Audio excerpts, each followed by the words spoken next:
Well, I always like to read, and I also like to tell stories. But I never thought I'll become a writer because I came from a town not very far from Tel Aviv, which is the biggest city in Israel. But I never met or knew anybody who was an artist. So it seemed as if, like, books were being written by people who live in a different place, and this was never an option. And I studied in high school. I majored in math and physics, and I was supposed to be an engineer. But when I joined the army, in Israel we have 3 years of compulsory army service, I found myself it was going through a very, very tough period in which I felt very isolated. And for most of my army service, I served in a place in which I was totally on my own, doing shifts in a room that was separated from other human beings. And at some stage during those shifts, I began to write, but it was like kind of more like a tick, I talked to myself a lot. I did other strange things, and this had developed into some kind of writing. And I feel that that it was first and foremost some kind of a psychological need, because I think that when you're in the army, you're supposed to kind of take everything that is individualistic in you and hide it, like everybody cut their hair the same way, you wear the same uniform, you refer to people by their ranks, so there is no kind of me. And I very quickly realized that whenever I try to introduce myself, to this word, it would cause friction, and I would get reprimanded for that. And I think that writing was kind of a way of reminding myself who I was. So I think it was also a strange process for me. I think it made me a much more social person, kind of, because the idea was that if I write a story, I can show it only to a couple of people that would say, okay, it's interesting, you make sense, you're not too weird, And this kind of recognition that there could be many people who could identify with what I'd written had put me in this position where I understood that maybe many things that I chose not to speak to people were actually topics that I can share with people, even if they're a stranger, even if I don't know them well. Well, I think that there is something about aggression, that it always comes from emotions that you can easily empathize with. It doesn't matter if it's fear or feeling rejected or all those kind of things that initially we know in ourselves.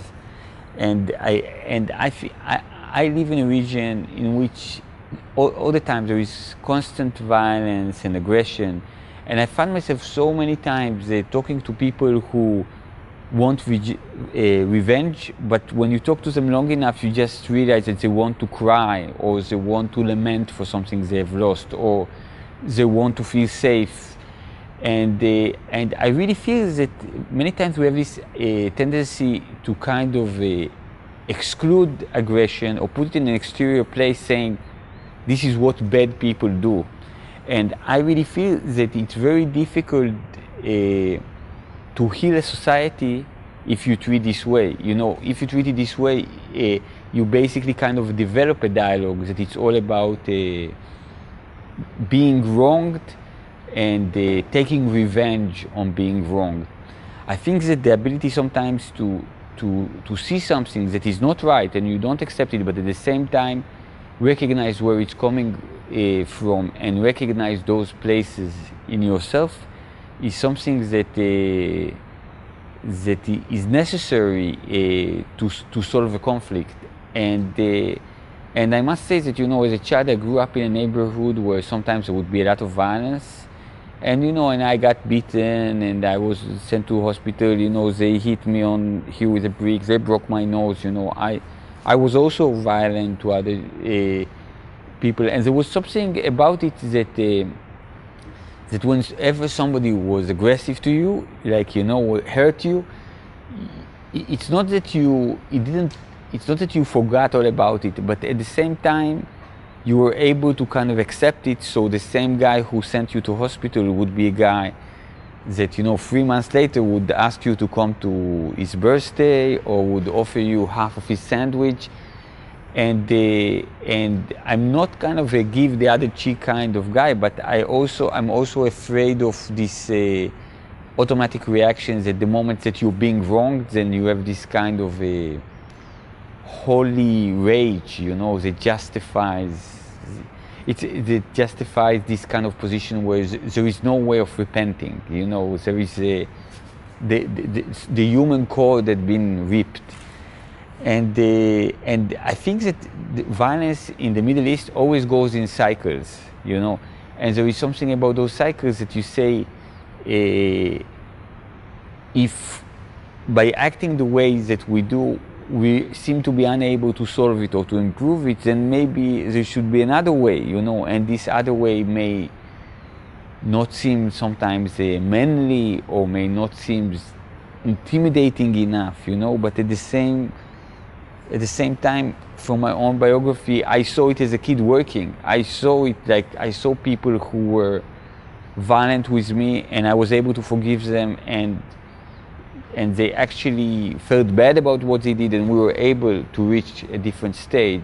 I'm never able to see it as kind of good guys and bad guys. I can see it as more right people and less right people, or people who do more wrong and people who do less wrong, but it's not kind of a Star Wars movie, you know, where you have to destroy somebody and then everything will be okay.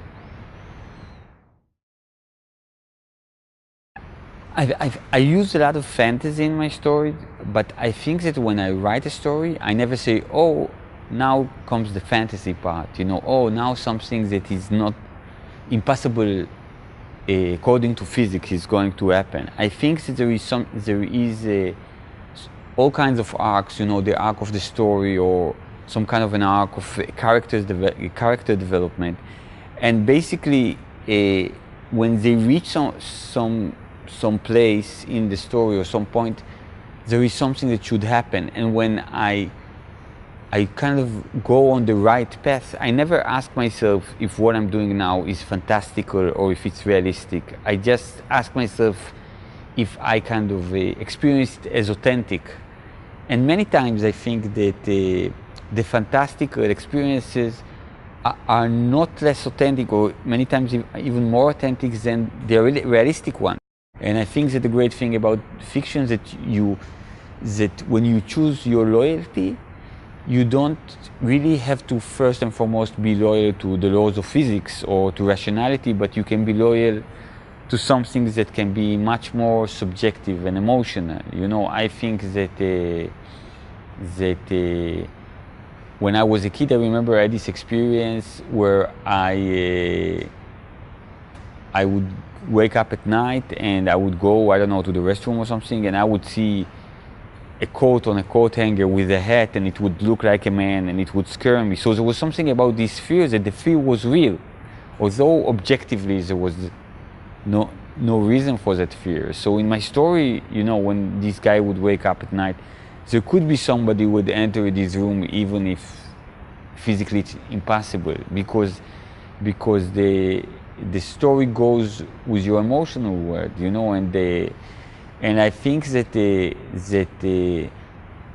many times when we live inside a society, then basically what we would see as the objective world is a reduced experience of our own experience. You know, I'm saying if we sit in a room and you're religious and I believe in UFO, and you know, and the cinematographer believes that people reincarnate after they die, then the objective world is basically the reduction of all the stuff that the three of us agree on. But if I want to write a story and I would want to write a story on each of our words, and in each of our words there is something that basically transcends this kind of objective or rational existence, and we just have to leave it behind so we can have this dialogue between the three of us. But the story is never about conforming or about going to a place where everybody agrees about everything. You know, it doesn't matter if it's crime and punishment or if it's Lolita. Stories are always about kind of getting into somebody's head. So if you get into somebody's head, and this guy, it doesn't matter if because he's religious or mad or believes in the supernatural, connects to something, looks at this coat hanger and sees a man who's out to get him, then for me this is the first loyalty of the first priority in the story would be to be loyal to that.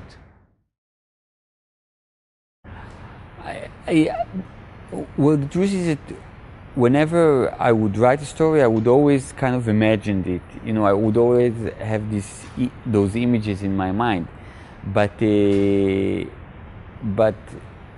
was almost an inherent advantage for writing stuff, let's say, in exchange of making a film, was because I didn't need anybody. I didn't need a budget, I didn't need a crew. I could just exercise whatever I wanted. But I think that through the process of writing and publishing, the more successful I became, the lonelier I became. Because in the beginning I had a day job, and I would write my stories, you know, whenever I would have time. But the moment that I basically made my living out of writing, then I started to feel isolated, and I wanted to have some kind of partners. I think that living in the fictional world became something that was so central in my life that I wanted to share it with people. I wanted to share these adventures. I wanted to collaborate with people. And I think that the thing that attracted me the most to filmmaking was the collaborative aspect. The fact that you can think with people together. The fact that there is, when you see a film and there is a great idea there and you don't even remember if it was yours or the cinematographers or the actors, you know, it just appears there. And for me, I feel that the ability to write stories on my own, but also go on this adventure, you know, and to make a film with other people, it's a little bit like somebody who lives in a small village but sometimes like to go to a party, you know. So when I go to a film, it's a little bit like I have this chance to be with people, and sometimes it also reminds me why it's so good to do stuff alone, because, you know, sometimes you don't have a budget, or you have a problem with your producer, or something doesn't work the way that you do, and say, well, my God, if I would write a story, it would work. But I feel that there was something about the filmmaking experience that actually had made me more aware of some aspects in my writing. So when I return to my fiction, I would change things and do them in a different way. For example, many of my stories have a lot of dialogue in them, and I think that only after I began directing, I became more aware of the mise-en-scène, you know, of the fact that when people talk, if one of them sits and the other stands up, then he's in a superior position. Or if one of them talks and the other guy answers him while his back is to him, then it kind of projects this kind of feeling that he doesn't care about what this guy is saying. And even though I always had some kind of a visual understanding of the story when I would write it, I think that by filmmaking, this visual world became more and more sophisticated and more detailed. I feel like when I look at myself, I see myself as a storyteller, you know, not as a writer. I want to tell a story, and the easiest way for me to do it is by writing text. But what I want to do is really kind of project something that is beyond word. And I feel that this ability to go and, you know, and to make a film, or to write a graphic novel, or to work on a children's book, are basically things that I feel that teach me stuff about storytelling. So in the end, it doesn't matter what medium I would choose. I think that the more I experience with it, the more I can kind of import things back to my next work.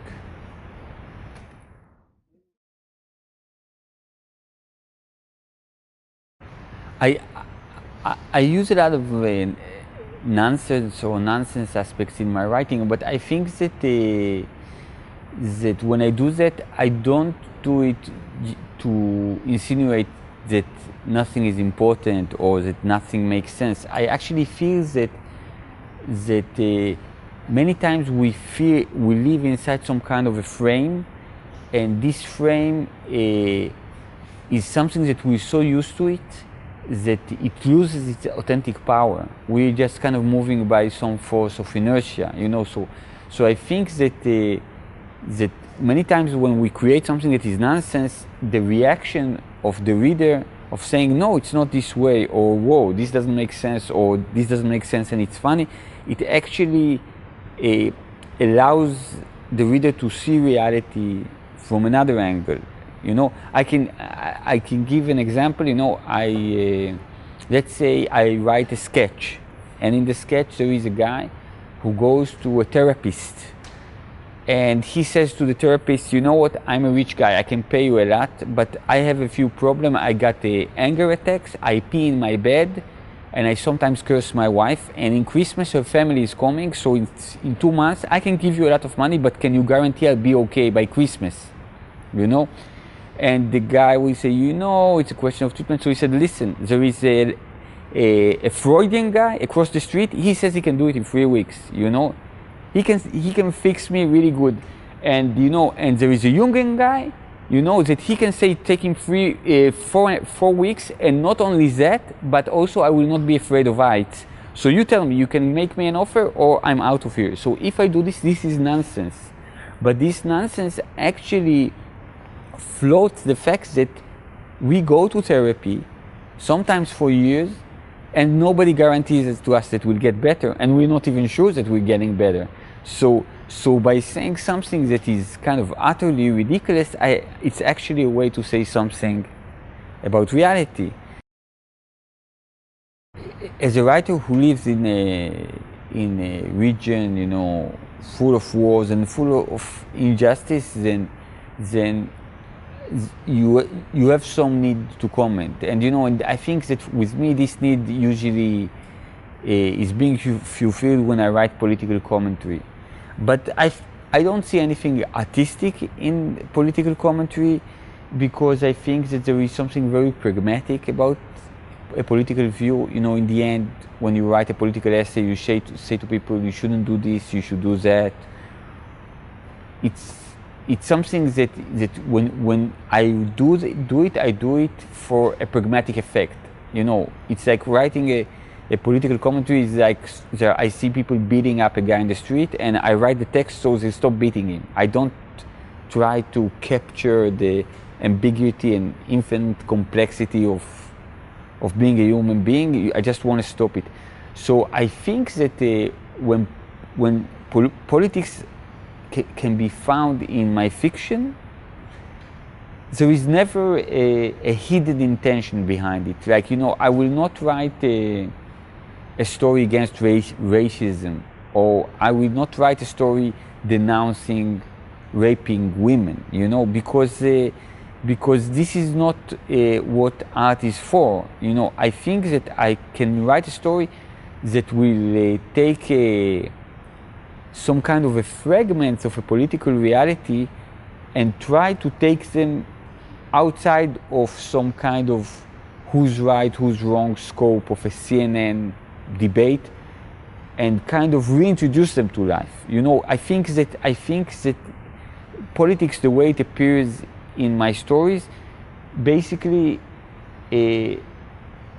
politics is outside the frame, and the characters are kind of victims and some kind of a collateral damage of this political existence.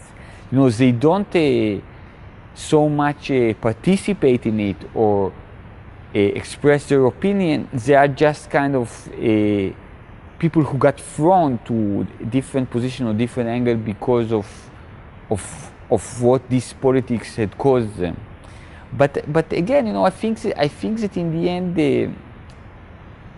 there is something very important and at the same time very shallow about politics, because you know, politics is the bottom line is if there are three steaks on a plate and there are the two of us. Politics is, should each of us have 1.5, or should you have 2 because you're bigger than me and not a vegetarian? You know, that's what politics is about. It never, I feel, gets elevated more than that. But in the end, if you eat all the 3 steaks, I could write a story about being hungry, you know, so that's the way I feel it's connected to my world. But I think that if there is one point that changed me was becoming a father, because I also got married, but I've been with my wife for a long time before that, and there it was very much like in this kind of a nature movie with the flower, because she was a girlfriend, and with time I loved her more, and then we got married, and then we became parents. But everything there, it wasn't like one day she wasn't in my life, the second day she was my wife, you know. And with a child, it's exactly that, you know, that one day you know you're not a parent, and 1 second a baby comes out and your entire position changes. And with me, I think that becoming a father, the biggest change was the way I perceive time. Because I think being a child of Holocaust survivors, I kind of gave up on a sensation of future very early on, because I kind of knew that my parents as kids, they thought what's going to be in 5 years or what's going to be in 10 years, and then the Nazis invaded Poland, and everything they thought was turned around. So I think my lesson as a child was that kind of trying to think about the future is something that is futile. It's almost like kind of a hubris in a tragedy. The fact that you think about what's going to happen inherently will cause you some kind of damage, you know. And I think that becoming a father, you automatically cannot be excused from thinking about the future, because when you see a baby, you know it'll be a child, and when you see a child, you hope, you know, become an older child, and a young man, and a younger man. And if you ask me, for example, where do you think you'll be in 20 years? It's a question I never ask myself. And for me, it kind of seems like, you know, it's stupid in that sense that, you know, in 20 years I could be 15 years in my grave, you know, or I could be, I don't know, the president of Israel or a chef, you know. I don't know, like ask me then, you know, what I'm now, you know, ask me what I'm now, I don't know. I don't have an answer to that, but being a parent, I all the time cannot help kind of looking at my child and always like knocking on the wood after it, because you have this hubris, but saying, these things that I see in him, will it be exercised, or what will he change to? And also, what kind of a world will he live in? What kind of a country will he live in? And I think that this is the first time being a parent I've felt this kind of a different sense of responsibility, and this kind of responsibility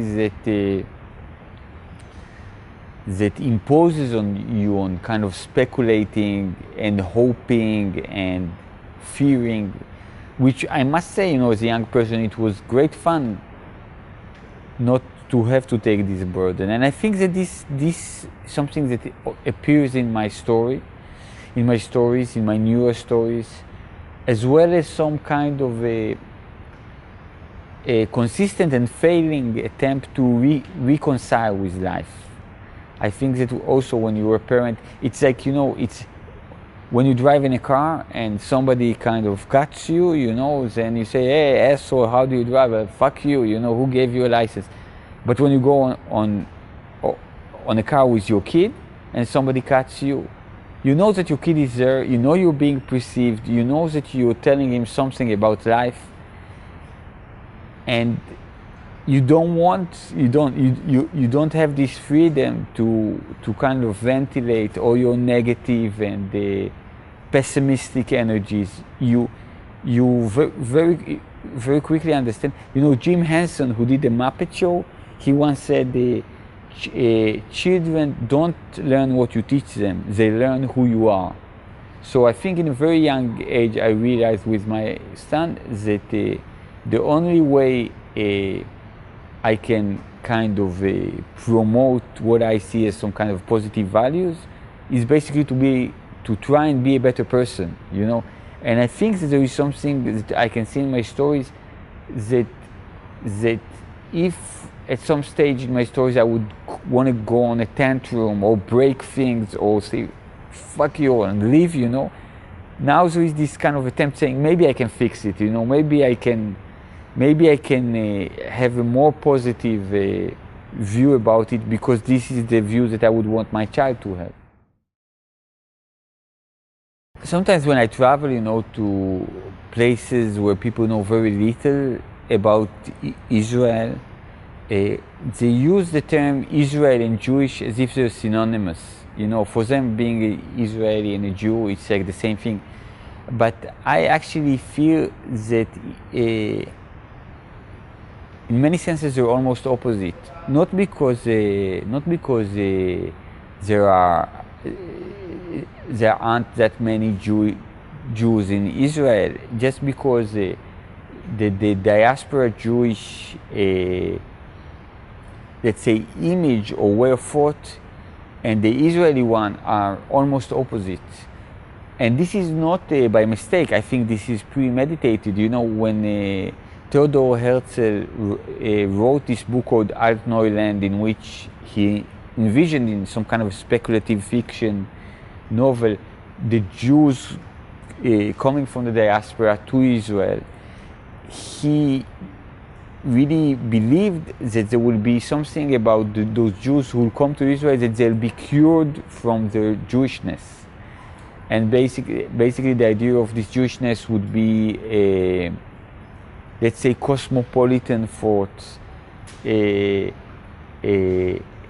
living nationalism, or basically working in certain professions. Because, you know, in many places in Europe, Jews were not allowed to own land, so you wouldn't find Jews as farmers or working in agriculture, and many times there would be, I don't know, lawyers and doctors and things like that. So Herzl believed that if there would be the country of Israel, then we'll find Jewish farmers and Jewish soldiers and Jewish thieves and Jewish prostitutes, you know, and all those people will function in a national frame, which would make the Jews normal, you know.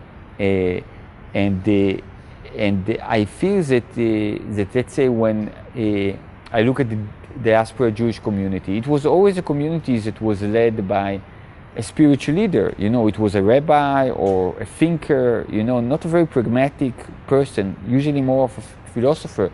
But when you look at the Israeli society, our leaders are usually generals. You know, when you look at the Jewish thinking in the diaspora, the things that we were most proud of were our ideas. But when you look at Israel as a country, the things that we're most proud of is basically our high-tech industry, which there is something very it's like kind of a pragmatic aspect of some kind of philosophical thinking. You know, in the diaspora we were weak, now we have one of the strongest armies in the world. There is almost some kind of when I was young, you know, they would have this kind of Charles Atlas commercial. Charles Atlas was a bodybuilder, and you would see this skinny kid who somebody throws sand in his eyes in the beach, and then he goes and works out and returns as a bodybuilder, you know. And so I think that, you know, that skinny kid is the diaspora Jews, and this wish to become this bodybuilder is some kind of a Israeli way of thinking. And I can't help thinking that or missing or having some nostalgia to some aspect of Jewish thought that I think that were lost with the Israeli identity. You know, the Jewish humor, the more cosmopolitan aspect of thinking. You know, I think that that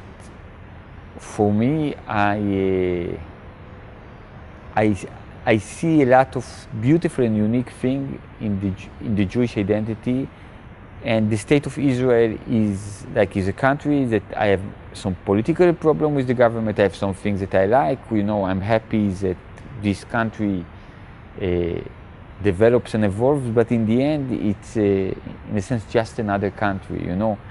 It's not that I would want the Jews to be sent to the diaspora and go through the pogroms or the Holocaust or the Spanish Inquisition, but I would be happy if we could reintroduce to our life some of those old Jewish diaspora values.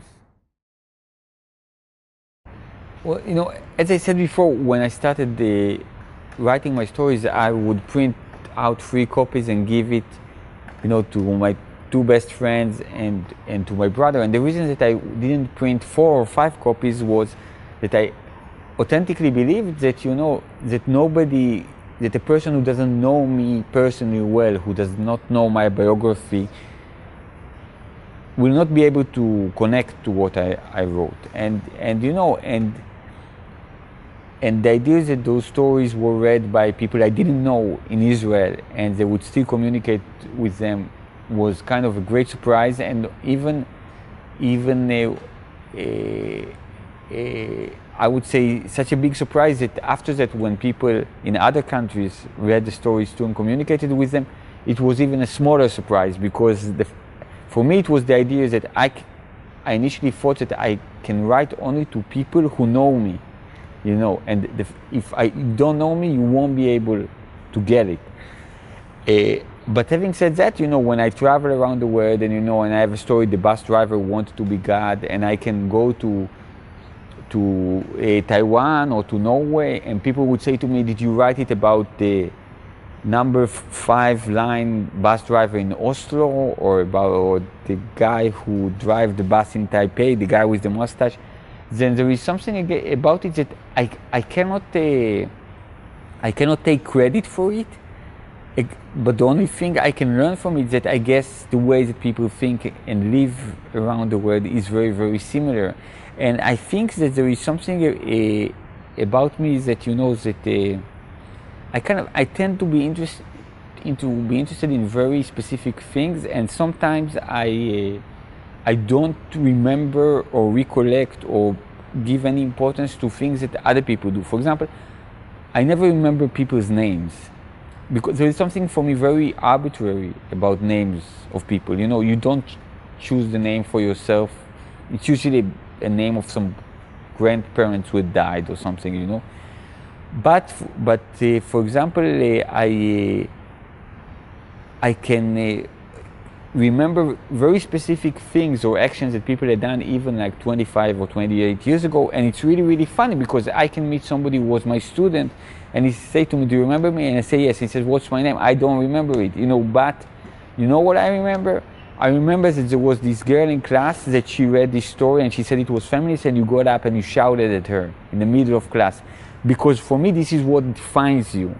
And I think that this kind of a selective memory, or the importance that I give to certain thing over the other, maybe kind of creates something that is universal, because it transcends cultural codes or even the ways that a specific social system works. Everybody had his father shout at him, or everybody was in a position where he peed in the toilet and a stain stayed on his trousers. You don't need to be of a certain nationality to experience that. And if your agenda puts those places in the top of some kind of a hierarchy, then it gives you a chance to communicate, I guess, with people even from outside the scope of the culture in which the story takes place.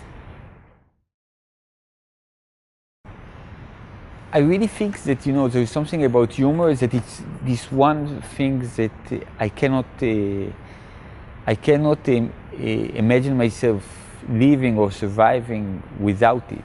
I think that if you would say to me, you can keep on living but not have humor, it would be in the same category of losing my hearing or losing my ability to walk.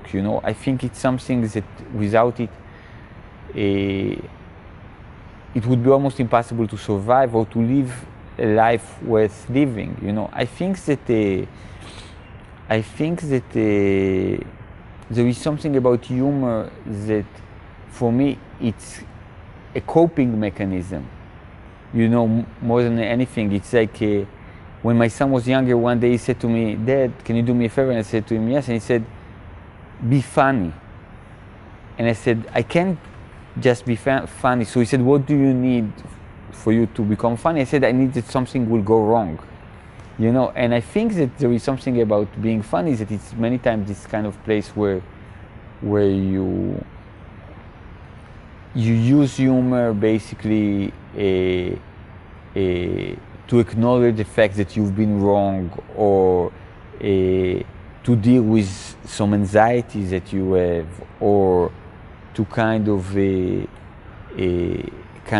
float some kind of injustice that you see in your life. You know, I really don't think that kind of being funny, or for people, or also as an audience, people making me laugh, it doesn't serve any function in itself. You know, it's my son and me, we have this expression, we call it tickle funny. It's like, let's say if I tickle you, you laugh, so what? You know?